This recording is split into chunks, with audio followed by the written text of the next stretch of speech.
ఢిల్లీ మద్యం కేసులో కవిత ఇన్నాళ్లు ఈడీ విచారణకు సహకరించకుండా తప్పించుకున్నారని ఇప్పుడు అరెస్ట్ అయ్యారని కేంద్ర మంత్రి కిషన్ రెడ్డి అన్నారు. ఈ కేసుతో బీజేపీకి ఏం సంబంధం లేదన్న కిషన్ రెడ్డి బీఆర్ఎస్ తప్పు చేసి బీజేపీని విమర్శిస్తారని ప్రశ్నించారు. చట్ట పరిధిలోనే ఈడీ దర్యాప్తు చేస్తుందన్న కిషన్ రెడ్డి అవసరమైన ఆధారాలు సేకరించామని చెబుతోందన్నారు.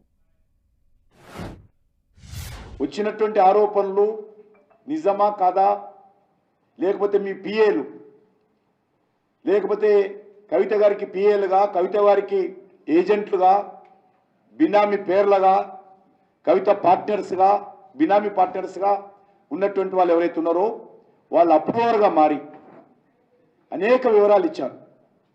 అది పేపర్లో చూస్తున్నాం, మాకెవరు తెలియదు. టీవీలో ఇప్పుడు కూడా వస్తూ ఉంది, వార్తలు వస్తూ ఉన్నాయి. అప్రూవర్గా మారని వాళ్ళు అనేక రకాలుగా వివరాలు ఇచ్చారని దాని మీద ఈరోజు దర్యాప్తు చేస్తూ ఉన్నారు. కాబట్టి ఈ పరిణామాల నేపథ్యంలో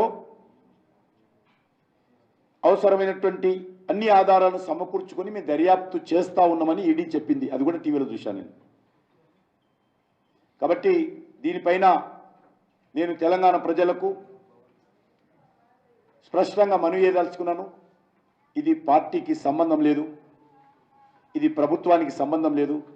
ఇది ఒక్కటి అవినీతి కుంభకోణాల మీద జరుగుతున్నటువంటి దర్యాప్తులో భాగంగా కవిత గారిని కూడా ఈరోజు